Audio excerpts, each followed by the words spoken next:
우리는 살다 보면 우리 자신의 슬픔이나 고통에는 민감하지만 다른 사람의 슬픔이나 고통에 대해서는 좀 둔감해질 때가 있습니다.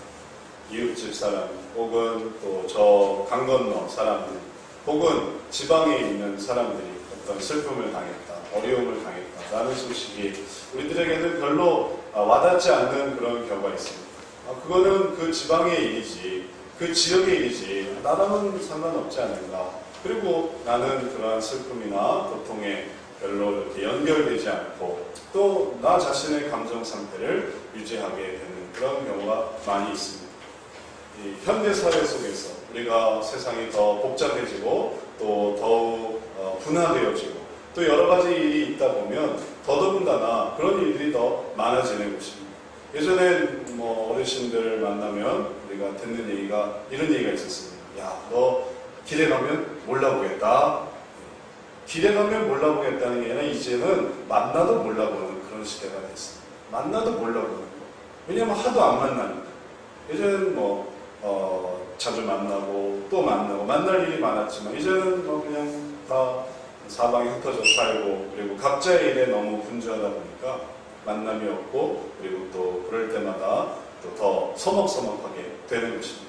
우리는 점차 이 서구화되어지고 있습니다. 예전에 그런 어떤 가족 중심의 그리고 지역 중심의 그런 삶에서 더 개인적인 또 대도시로 서구가 이미 예전에 산업사회에 들어섰고 그러면서 다 불불이 흩어져 일하는 데 익숙해졌던 것처럼 우리도 그렇게 익숙해져 가고 있습니다. 그러다 보니까 우리가 점차 개인화되어지고 있습니다. 개인화되는 게 어떤 면에서는 참 편리합니다. 우리가 아직도 생각하는 그런 어려움들이 있지 않습니까? 예를 들면 시월드, 시댁의 세계, 그래서 시대고인의 고통받고 괴로움받고 그런 거 우리 되게 힘들어합니다. 시월드만 있겠습니까? 처월드도 있습니다. 그래서 장인, 장모님 섬겨야 되고 또 그 동생들을 또 챙겨야 하고 이런 시기들이 우리들에게는 좀 어려워 보입니다. 그리고 우리가 이 세계가 점차 서구화되어지고 그리고 점차 그런 일들이 개인화되어지다 보면 또 그런 일들이 사라지는 시간들이 올 것입니다. 그래서 더 이상 시댁의 문제로 지금은 여전히 고통하고 있지만 언젠가는 시댁의 문제로 고통하지 않을 때가 될 것이고 그리고 언젠가는 처갓댁의 고통으로 내가 고통스럽게 되는 일은 없어질 것입니다. 그렇게 생각해보면 외국에서 사는 것들이 더 좋게 느껴지기도 합니다. 종종 외국에서 사는 사람들의 이야기를 들어보면 경조사가 없어요. 경조사를 할 수가 없어요. 결혼식 와야 된다, 명절 때 와야 된다, 이런 게 하나 없어요. 있을 수가 없는 거예요. 그냥 삶이 바쁘니까, 다 먹고 살기 바쁘니까 모이는 게 없습니다. 그래서 결혼식도 그냥 간단하게 치르기도 하고 또 생일도 혹은 명절 그런 것도 없습니다. 그냥 먹고 살기 바쁜 거예요. 그런 면이 또 편하기도 합니다. 왜냐하면 더 이상 내가 남의 고통으로 인해 괴로울 필요가 없으니까. 남의 근심으로 내가 근심할 필요가 없으니까. 남의 걱정으로 내가 근심할 필요가 없기 때문에 그냥 내 문제만 감당하면 되는 것입니다. 그런데 그러면 정말 행복할 것 같은데 그러면 정말 내 문제로만 내가 감당할 수 있으니 그러면 내가 안락하고 그러면 내가 행복하고 그러면 내가 편안할 것 같은데 이상한 일은 그러면 그럴수록 내 고통도 커진다는 사실입니다. 더 이상 시댁의 눈치를 보지 않고 처가의 눈치를 보지 않고 사람들 신경 쓰지 않고 친구들 눈치 볼 필요 없이 나 혼자 살아가면 그러면 행복할 것 같은데 나 혼자 TV를 보고 나 혼자 게임을 하고 나 혼자 공부를 하고 나 혼자 밥을 먹고 그렇게 혼자 그렇게 살아가다 보면 나 혼자서 그렇게 재밌고 즐겁고 행복할 것 같은데 사실은 그렇지 않은 것입니다. 이상하게 혼자 있으면 있을수록 또 문제가 생깁니다. 새로운 문제가 생깁니다. 내 속에서 내일은 어떻게 하지? 내일은 어떻게 감당하지? 난 어떻게 결정해야 되지? 또 이걸 물어볼 사람이 없는 거예요. 도움을 줄 사람이 없는 거예요. 그리고 이 문제를 어떻게 해결해야 될지에 대한 그게 옳고 그른지를 할 수 없으니까 덜컥 해보다가 안 되면 그럼 망하는 거예요. 망하면 더 떨어지는 것이죠. 결국 지혜롭다고 생각했던 그 생각, 바로 다른 사람들의 고통으로부터 내가 단절되어질 때, 내가 그 고통과 괴로움으로부터 내가 멀어질 때 나는 내 자신의 행복을 지킬 수 있다고 생각했던 그 생각은 사실은 어리석은 생각이었던 것입니다. 왜냐하면 그러면 그럴수록 우리는 개인화되기 때문에, 혼자가 되기 때문에. 이 세상은 혼자서는 아무것도 할 수 없는 세상입니다. 선배도 없고 후배도 없고 친구도 없고 동생도 없고 가족도 없고 부모도 없고 이웃도 없고 아무도 없는 내 삶은 결국 내가 모든 것을 다 해야 되는 삶입니다. 그래서 결국은 외로워지는 삶입니다. 우리가 이 여러 가지 산업화된 사회에서 내가 하나라도 내 스스로 모든 걸 다 해서 살아갈 수 있겠습니까? 뭐 돈이 있으면 할 수 있겠죠. 돈 주고 물건을 사고 돈 주고 사람을 시키고, 그럼 그 돈은 어디서 나오겠습니까? 결국 그 돈이라는 것은 사람들과의 연결관계에서 내가 누군가의 일을 해주고, 내가 누군가의 일을 대신해주고, 내가 누군가의 지시를 받고, 그 모든 일들을 할 때 돈도 들어오고 연결도 되고, 그러면서 사람이 살아가는 것입니다. 이걸 때로는 너무나 늦게 깨달았지만, 그러나 깨닫기라도 했을 때 비로소 사람들이 중요하구나라는 걸 알게 됩니다. 은퇴해서 그걸 알게 됩니다. 은퇴해보니까 사람이 중요하구나. 아파봐야 압니다. 아프니까 사람이 중요하구나. 그리고 내가 어려움에 처해보면 압니다. 어려움에 처해보니까 사람들이 중요하구나. 뭐 캠퍼스 컴프를 해서 열심히 뭐 둘만 사귀는 것 같지만 그 둘이 딱 쪼개졌을 때, 그때 비로소 이 친구를 찾기 시작하는 겁니다. 그리고 그렇게 친구를 찾기 시작했어요. 다행히 받아주면 감사하지만 이미 친구들도 뭐 졸업해버렸다든지 등을 돌렸다든지 그러면 이제 혼자 살아가야 되는 그런 삶을 살게 되는 것입니다. 우리가 이런 원리 속에서 사실은 혼자만의 세계로 들어가는 게 좋은 게 아니구나라는 걸 깨닫습니다. 오히려 다른 사람의 슬픔이, 다른 사람의 고민이, 다른 사람의 걱정이, 거기에 대해서 걱정하며, 거기에 대해서 조언하며, 거기에 대해서 같이 슬퍼하며, 같이 분노하며, 같이 분개하면서, 그러면서 우리 속에 사람들과 연계되는 것입니다. 그러다 보면 내 슬픔이 사라져요. 그 슬픔에 대해서 막 도와주려고 하다 보니까 내 슬픔이 사라져요. 내 슬픔이 달아나는 거예요. 내 슬픔 생각할 여력이 없게 돼요. 그 사람의 분노에 대해서 동참하면서, 그 사람의 어려움에 대해서 함께 하려고 하면서 내가 유익을 얻게 되는 것입니다. 이상한 일이죠? 당연한 일입니다. 이 세상에 우리는 결코 혼자 살아갈 수 없기 때문에 그런 것입니다. 이것이 인간으로서 우리의 인생이라면 성도로서 우리의 인생은 비슷한 원리를 갖습니다. 우리가 우리 자신의 고민과 우리 자신의 괴로움과 우리 자신의 문제에만 쏙 빠져 있어서, 그래서 내가 무엇을 먹을까, 무엇을 입을까, 무엇을 또 어디에서 살까, 이런 것들만 고민하려고 할 때 우리들이 정말 알아야 되는 고민은 무엇일까, 알아야 되는 슬픔은 무엇일까, 우리가 잊어버리고 살았던 그 슬픔은 무엇일까? 그것은 하나님의 슬픔입니다. 하나님의 슬픔, 하나님의 고민, 하나님의 괴로움. 하나님에게도 그런 게 있나요?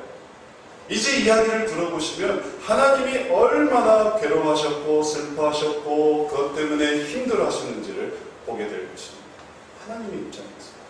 이제 우리가 하나님이 도대체 어떤 것 때문에 슬퍼하시고 어떤 것 때문에 괴로워하시고 하나님이 어떤 것 때문에 스트레스를 받으시는지 생각해 본다면 이제 우리의 성도로서의 삶이 형성됩니다. 성도는, 믿는 사람은 결국 하나님과 연계된 사람이거든요. 그게 단절된 사람이 아니라 내가 딱 드릴 것 딱 드리고, 예배 드릴 것 딱 드리고, 기도 드릴 것 딱 드리고, 기도하고 헌금 드릴 것 딱 하고 내 이거 딱 했으니 이제 난 할 거 다 했습니다 라는 삶이 아니라 하나님의 슬픔과 괴로움에 동참하는 삶. 그리고 그럴 때 더 놀라운 것을 얻게 되는 겁니다. 그래서 오늘 우리가 보려고 하는 게 하나님이 잃어버리신 것. 하나님이 잃어버리신 게 과연 뭘까요? 하나님이 잃어버리신 게 있나요? 하나님은 모든 것을 얻고 계신 분인데 하나님이 잃어버리신 게 도대체 무엇일까요? 오늘 성경 말씀에 하나님이 뭔가를 잃어버리고 계십니다. 그게 뭔가 한번 잘 찾아보십시오. 19절 말씀입니다. 우리 함께 다 같이 읽어보겠습니다. 내가 얼굴에 땀이 흘러야 식물을 먹고 필경은 흙으로 돌아다니니 그 속에서 내가 취함을 입었습니다. 너는 흙이니 흙으로 돌아갈 것이니라 하시니라. 하나님은 누군가를 흙으로 돌려보내고 있습니다. 그는 누굽니까? 아담, 하와. 아담과 하와는 하나님이 만드신 사람들. 손으로 빚어서 정말 이 한 인간을 만들기 위한 하나님의 표현은 그냥 손으로 만드는 것이지만, 그러나 그 인간이 어떻게 그렇게 하나님의 손으로 만드신 그 수준이 어떤 수준인지를 우리는 인체를 통해서 이해합니다. 야, 인체가 이 시대에도 이렇게 신비하고 놀라운데, 그 초창기, 가장 최초의 창조에 하나님의 손으로 만드신, 손으로 빚어 친히 손을 대서 만든 이 아담과 하와는 얼마나 아름다웠겠습니까? 하나님의 손을 안 대신 인간의 이 인체가 신비합니다. 손을 대신 인간. 그래서 유대 전세에 의하면 아담과 하와는 동물들이 쳐다볼 수가 없었대요. 너무 아름다웠어. 너무 완벽해서, 너무 빛이 났어. 모세는 얼굴 하나님과 대면해서 얼굴 얘기만 했을 때도 광채가 났는데, 아담과 하와는 하나님이 손으로 만드셨으니 얼마나 아름다웠겠습니까? 그것은 하나님이 만드신 산보다, 하나님이 만드신 바다보다, 하나님이 만드신 이 지구보다, 하나님이 만드신 이 우주보다도 더 아름다웠습니다. 왜냐하면 그에게 자유의지가 있었기 때문에. 보이는 게 전부가 아닙니다. 그에게 영혼이 있었어요. 보이지 않는 부분까지도 있었습니다. 그게 인간이었어요. 그게 아담과 하와였습니다. 그러나 그 인간을 이제 하나님은 흙에 묻고 계십니다. 흙으로 돌려보내고 계십니다. 하나님께서 흙으로 인간을 돌려보내신다. 흙으로 이제 다시 묻어야만 한다라는 이 고통과 슬픔. 아마 여러분은 이해할 수 없을지 모르겠습니다. 근데 저는 이 본문을 묵상하면서 제 과거의 경험이 생각이 났습니다. 제 과거의 경험. 무엇인가 흙에 묻었던 적이 있었어요. 무엇을 묻었을까? 제가 이전에 개를 키우고 있었어요. 개를 묻은 게 기억이 났어요.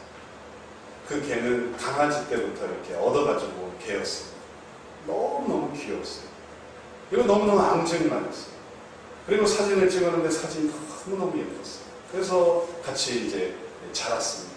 그래서 그 개와 함께 초등학교를 지나고 중학교를 지나고, 그러다가 중학교 때 얘가 또 집에서 어떻게 갔는데 길을 잃었어요. 그래서 우리는 그 개가 집을 나가버린 줄 알았어요. 근데 몇 달 만에 이 개가 또 돌아왔어요. 돌아오는데 온몸이 그냥 이 파리해가지고 나한테 돌아온 거에서 어떻게 돌아오는가 했더니, 어딘가를 이 개가 이제 돌아다니다가 누군가 어떤 사람이 자기가 데리고 가서 키우려고 해서 데리고 갔대요. 근데 계속 집을 나가려고 하고, 그래서 하다 기다리다 못해 이제 한번 내줬다는 거예요. 그랬더니 얘가 집을 찾아가지고 우리 집에 온 거예요. 그리고 왔다는 거예요. 그래서 주인이 따라왔다는 거예요. 그래서 우리는 고맙다고 하고 이 개를 또 사랑해 줬는데 너무너무 사람이 많았어요. 집에 돌아오면 그냥 막 뒤집어지는 거예요. 얼마나 애교가 많은지. 그렇게 키웠던 개입니다. 그렇게 사랑과 정성 속에서 키우던 개였는데, 닭뼈를 먹었어요. 닭뼈. 그때는 몰랐어요. 닭뼈를 먹으면 안 된다는 그 개. 근데 이제 무심코 이제 그걸 모르고 닭뼈를 준 거예요. 옛날에. 닭뼈를 먹고 이제 얘가 삐쩍 말라가. 삐쩍 마르고, 그리고 하나도 먹지를 못하는. 근데 무슨 일인지 모르고, 또 그 당시 뭐 동물병원이 뭐 성행한 게 아니고, 그냥 그러다가 애가 그래서 하도 너무 불쌍해서 원래 밖에 키우다가 마당에서 키우다가 이걸 씻어가지고 이제 방에다 들여놨습니다. 방에다 씻어놓고 그리고 이제 같이 재우고 그랬는데 결국 밤 사이에 일어나 보니까 옆에 누워서 죽어있더라고요. 근데 저는 그때 고등학생이었는데 참 많이 울었습니다. 많이 울고, 그 다음에 시험 기간이었는데 시험 하나도 볼 수가 없었어요. 너무 슬퍼서, 너무 괴로워서. 그래서 이 개를 이제 묻어줘야겠다고 이 개를 안고 근처에 개천에 가서 개천가에다가 땅을 파고 개를 묻고 그리고 흙을 덮었어요. 그리고 돌아오면서 너무 슬펐어요. 괴로웠어요. 어떤 사람은 그렇게 생각할지 모르겠습니다. 그 개, 하고 많은 게 개인데, 그 개 하나 주고 개를 먹기도 하는데, 그 개 죽은 거에 대해서 왜 이렇게 슬퍼하십니까? 물론 제가 그 개를 낳은 것도 아니고, 또 그 개와 뭐 특별한 연관관계가 있는 것도 아니었지만, 그러나 그 시간이 있었습니다. 새끼 때부터 길어왔던. 그래서 그 새끼 때부터 정을 주고, 그리고 그 정을 받았던 그 기쁨이 있었습니다.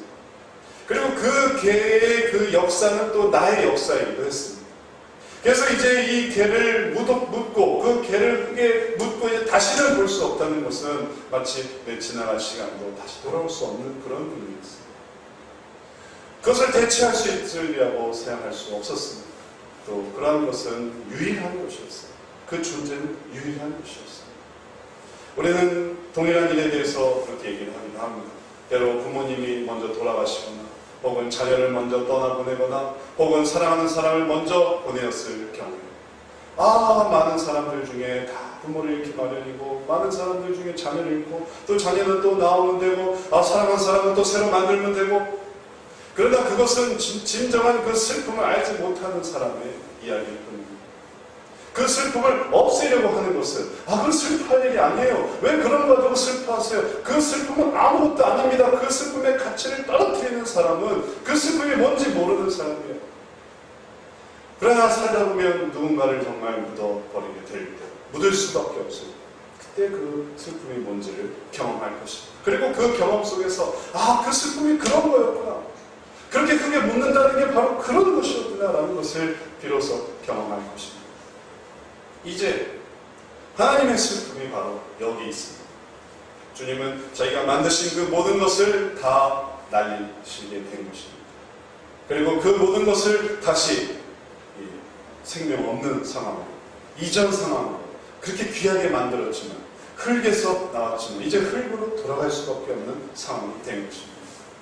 이 상황은 하나님이 기뻐하시는 상황이 아닙니다. 이 상황은 하나님이 원하시는 상황도 아닙니다. 이 모든 것은 아담과 하와가 죄 가운데 죄를 지었기 때문에 그런 것입니다. 죄를 짓지 않게 되기를 원했지만 죄를 지었기 때문에 이런 일이 생긴 것입니다. 그래서 주님은 슬퍼하셨습니다. 인간을 다시 흙으로 돌려보내야 한다는 사실. 우리가 그 슬픔과 괴로움에 무엇을 할 수 있겠습니까? 우리는 다만 공감할 뿐이에요. 깨달을 뿐이에요. 하나님께서 인간을 다시 흙으로 돌아보내신다는 게 얼마나 슬프셨을까? 얼마나 안타까우셨을까? 그것을 우리는 생각할 뿐입니다. 그러나 여러분, 하나님의 슬픔은 여기에서 그치지 않았습니다. 그 슬픔은 또 이어지고 있습니다. 더 큰 두 번째 슬픔이 등장하고 있습니다. 그것은 오늘 본문 말씀 21절에 나오는 한 단락에서 나타납니다. 여호와 하나님이 아담과 그 아내를 위하여 가죽옷을 지어 입히시니라. 이게 슬픔이에요. 왜 이게 슬픈 일일까요? 이 본문 가운데서 왜 이게 슬픈 일이 될까요? 가죽옷을 지어 입히셨으니까 잘 된 거 아닙니까? 그리고 그것을 통해 인간에게 적절한 은혜를 베푸셨으니 그것은 흡족한 게 아닐까요? 그러나 이 일을 하시면서 주님은 눈물을 흘리십니다. 왜냐하면 이게 의미하는 바가 단지 이것으로 끝나는 게 아니기 때문에 그런 것입니다. 여기서 가죽옷을 지어라는 말은 히브리어로 아샤라고 하는데 이건 눌러서 쥐어짜다라는 뜻입니다. 다시 말해 바느질 하듯 그렇게 짓는 게 아닙니다. 또 망치로 두드려서 만드는 게 아닙니다. 이건 가죽을 벗길 때 쓰는 말이에요. 눌러서 쥐어짜내는 것이에요. 아담과 하와의 수치를 가리기 위해서 주님은 한 짐승을 죽이셨습니다. 그리고 그 짐승의 가죽을 눌러서 쥐어짜내셔서 그래서 가죽을 짓고 계시는 것입니다. 그게 슬픈 일이라고 한다면 그것도 슬픈 일이죠. 인간도 죽게 되었고 또 가죽도 죽게 되었습니다. 그러나 이 죽는 이 짐승, 그래서 가죽을 내어주게 되는 이 짐승이 의미하는 진정한 의미는 바로 자기 아들 예수 그리스도십니다. 자기가 만든 이 피조물 때문에 이제 그 슬픔은 어디에까지 이어지냐면 하나님 아버지 아들 예수 그리스도가 죽으시는 데까지 이루어지게 되는 것입니다. 어떤 사람들은 말합니다. 아담과 하와를 그냥 죽이시지 그러세요. 아담과 하와를 죽이고 처음부터 다시 시작하면 되지 않습니까? 아담과 하와는 죄를 지었으니. 그러나 두 번째 지은 인간이 만약에 아담과 하와 같은 똑같은 자유의지를 갖고 있는 인간이라면 그럼 또 무슨 일이 일어나겠습니까? 자유의지를 주는 한, 선과 악 중에서 내가 악을 선택할 수 있다라는 그 능력을 주는 한 그는 또 죄를 지을 수가 있습니다.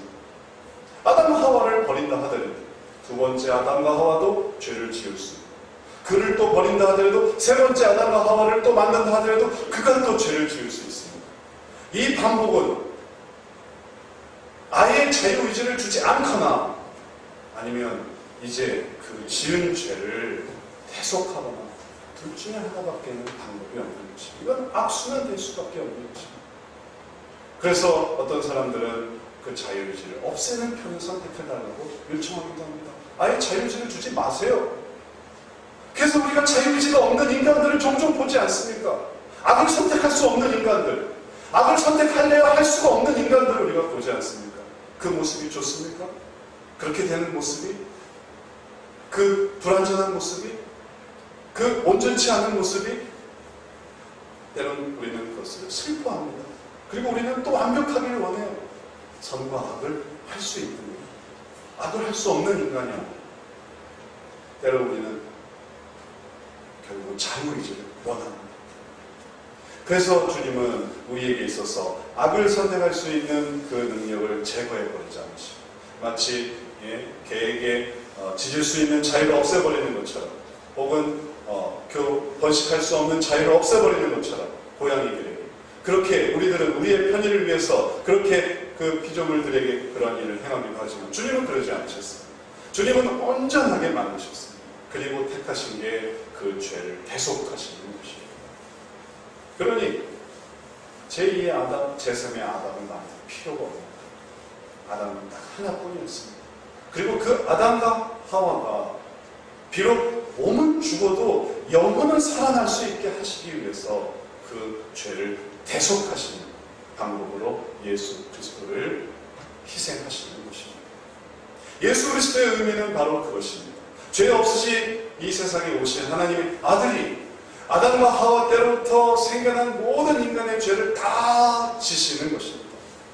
그리고 그 죄로 인하여 그 죄 없으신 몸이, 죄 없으신 유일하신 인간이 그 모든 죄를 짓고 모든 죄값을 치르면서 그냥 죽어도 안 돼요. 모든 죄값을 다 치르면서 죽어야 됩니다. 머리부터 발끝까지. 그냥 교수형 당해도 안 됩니다. 그냥 전기 의자에 앉아도 안 됩니다. 그냥 단두대에 처형당해도 안 됩니다. 머리부터 발끝까지 모든 괴로움, 모든 배신을, 모든 비난을, 모든 수욕을, 모든 멸시를 그걸 다 당해야만 하는 거예요. 그게 죄값을 치르는 것입니다. 그렇게 해서 죽으시는 그 아들, 그 아들의 희생, 그것이 바로 예수님께서 치르셔야만 했던 하나님께서 잃어버리신 또 하나의 큰 슬픔인 것입니다. 그러나 이 슬픔은 헛되지 않았습니다. 이 슬픔은 무의미하지 않았습니다. 우리가 그 슬픔과 그 고통에 동참할 때 그 슬픔이 어떤 가치를 갖는지, 그 슬픔이 어떤 유익을 갖는지를 우리가 깨달을 수 있습니다. 그 진정한 유익은 무엇인가? 오늘 우리가 보는 성경 말씀은 아니지만 예수님께서 죽으시면서 했던 그 모습이 바로 예수님의 그 희생의 가치를 우리들에게 보여줍니다. 누가복음 23장 46절에 이렇게 되어 있습니다. 예수께서 큰 소리로 불러 가라사대 아버지여 내 영혼을 아버지 손에 부탁하나이다 하고 이 말씀을 하신 후 운명하시다. 오직 예수님만이 하실 수 있는 일이었습니다. 오직 예수님만이 감당하신 일이었습니다. 그 죄사함, 그리고 그 죄사함하면서 예수님은 무엇을 하셨냐면 자기의 영혼을 주님께 드렸습니다. 몸은 죽습니다. 몸은 죄 가운데 죽는 거예요. 그리고 다들 몸이 죽으면서 영혼도 다 죽을 수밖에 없는 존재였어요. 그러나 예수님께서 그것을 바꾸셨어요. 몸이 죽으면서 자기의 영혼을 아버지께 드렸습니다. 죽어가면서 일을 가는 사람이 있고, 죽어가면서 원통이 하는 사람이 있고, 죽어가면서 편안해하는 사람이 있고, 죽어가면서 웃는 사람도 있지만, 그러나 예수님은 죽어가시면서 영혼을 아버지께 드렸습니다. 내 영혼을 받아달라. 그래서 영혼을 건지신 것입니다. 예수님께서 이것을 보여주셨기 때문에 그 영혼을 건지신 거예요. 몸은 죽었지만 영혼은 건지셨어요. 그래서 아버지께서 그 영혼을 받으셨습니다. 아버지께 영혼을 드렸습니까? 내 영혼을 아버지께 드립니다 하고 드렸으니까 아버지가 영혼을 받으셨어요. 그리고 그 영혼을 통해서 다시 살리셨습니다. 고린도전서 6장 14절에 하나님이 주를 다시 살리셨고 놀라운 일을 하셨습니다. 또한 그 권능으로 우리를 다시 다시 살리시리라. 이제 예수 그리스도를 본받은 예수 그리스도의 사람들, 그리스도인들만이, 예수 그리스도를 믿는 그 예수님 안에 있는 사람들이 똑같은 형식으로 제가 예수님 안에 있고 자기 영혼을 아버지께 드릴 때 예수님을 다시 살리신 것처럼 이제 우리의 영혼을 통해 우리 다시 살리시는 것입니다. 그냥 죽으면 죽는다 하는 게 아닌 것입니다. 죽음에 대해서 그냥 그렇게 쉽게 생각할 수 있는 사람이 있겠습니까? 그리스도인도 때로는 죽음이 두렵습니다. 그리스도인도 때로는 죽는 게 무서워요. 천국에 가는 거 알지요? 근데 죽는 건 무서워요. 아무도 죽고 싶어하는 사람은 없어요. 천국 가고 싶어하지만 하기는 하지만 죽고 싶어하는 사람은 없어요. 이제 이 우리의 공통된 두려움 속에서 우리가 예수 그리스도께서 하신 것처럼 우리의 영혼을 아버지께 드릴 때 이제 우리는 그 속에서 예수님께서 그 영혼을 받으셔서 그를 살리셨던 것처럼 우리도 살리시는 것입니다. 똑같은 일이 일어납니다. 그렇기 때문에 예수 그리스도의 희생은 무의미하지 않았습니다. 주님께서는 슬픔이 있었습니다. 아담과 하와의 죄로 인한 아담과 하와를 잃어버리게 된 슬픔이 있었습니다. 더 큰 슬픔, 예수 그리스도를 또 잃어버려야 하는 슬픔이 있었습니다. 그러나 그 슬픔은 누같이 허무한 것이 아니었습니다. 그것은 의미가 있었습니다. 그것은 모든 것을 살릴 수 있었습니다. 그렇기 때문에 우리가 하나님이 잃어버리신 것, 하나님이 슬퍼하셨던 것, 하나님이 괴로워하셨던 것, 그것을 기억하고 그것에 동참하며 그것에 우리의 마음을 연합할 때 우리도 이제 이게 의미 없는 게 아니기 때문에, 이게 무의미한 게 아니기 때문에 그 속에서 우리도 그 속의 가치를 알게 되는 것입니다. 그 생명을 알게 되는 것입니다.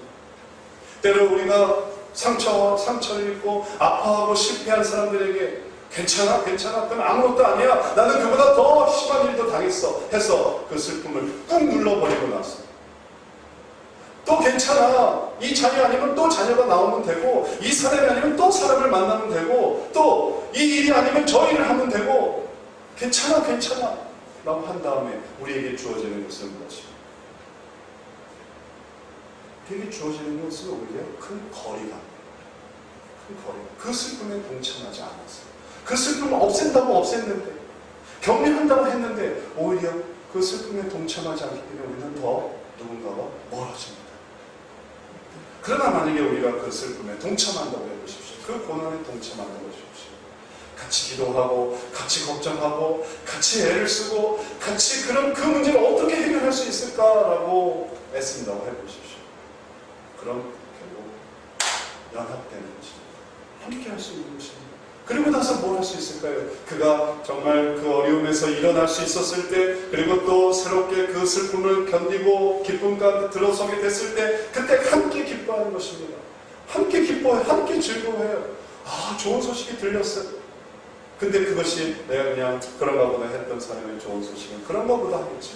그러나 내가 정말 함께 슬퍼하고, 함께 괴로워하고, 함께 고통했던 그 사람의 또 새로운 변화와 또 새로운 일들은 바로 나의 즐거움, 나의 기쁨이 되는 것입니다. 신앙에서도 그랬던 사람이 있었습니다. 성경 속에 나오는 구레네 사람 시몬은 예수님이 왜 십자가를 달려 죽으셔야 되는가를 생각했습니다. 그는 병정들에게 이끌려 예수님의 십자가를 함께 지고 가는 존재였습니다.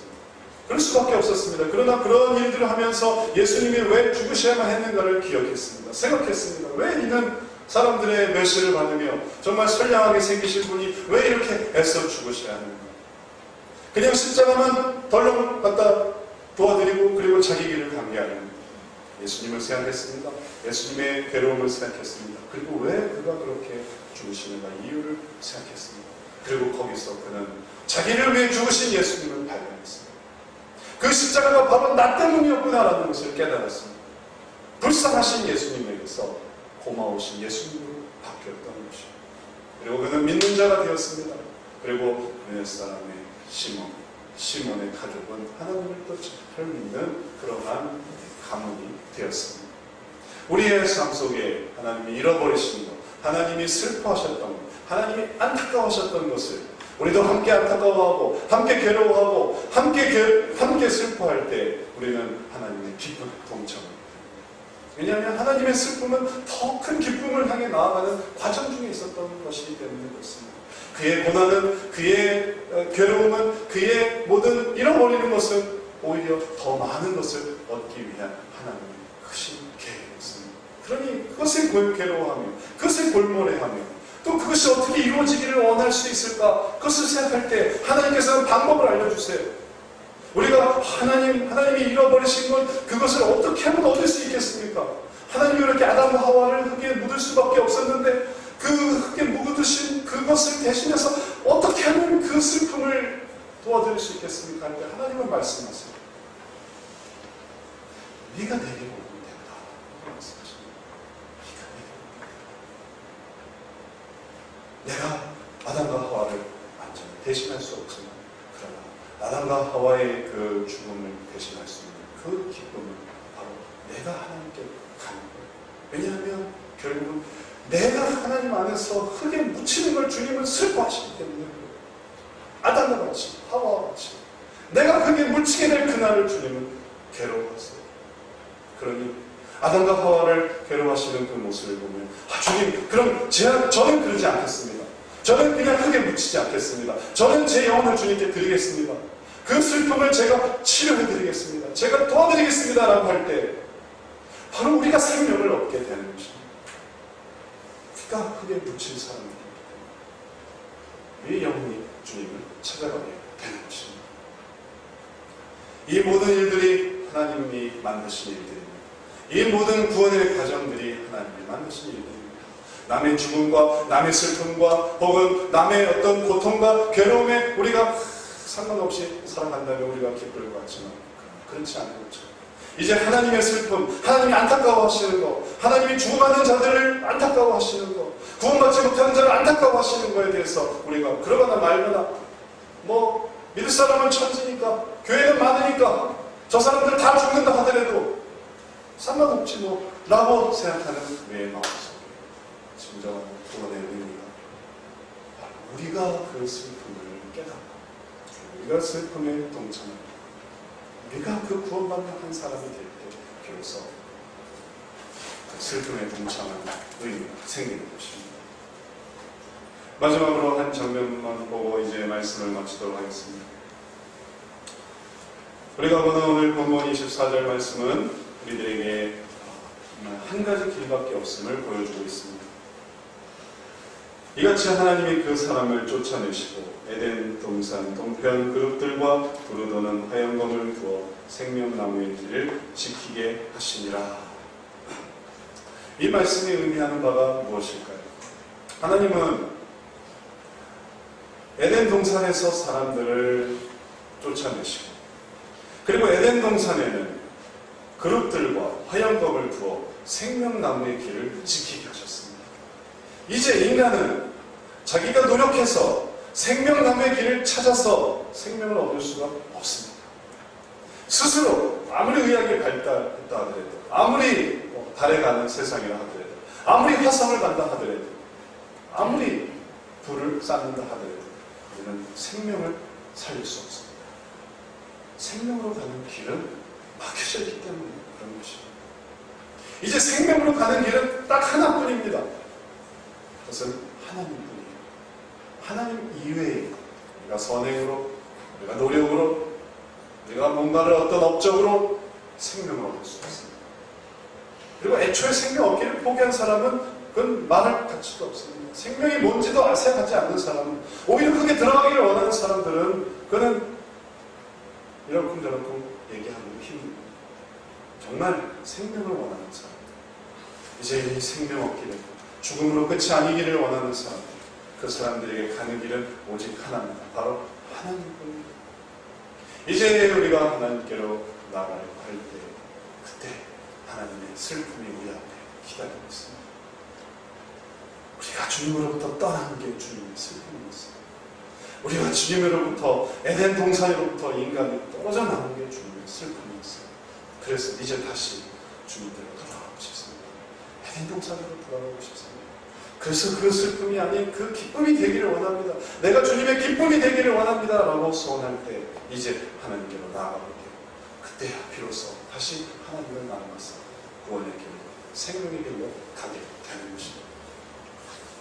하나님은 지금도 잃어버리신 자를 찾으십니다.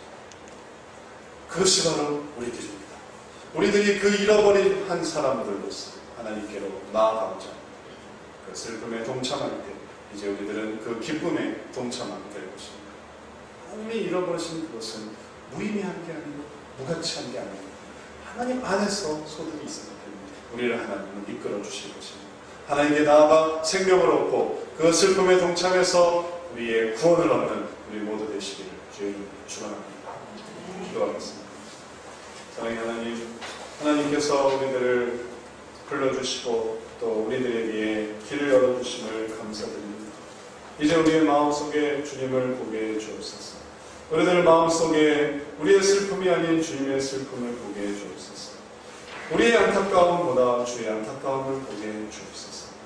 그 속에 우리의 생명이 있고 우리의 구원이 있습니다. 그 속에 우리에 대한 주님의 크신 은혜가 있습니다.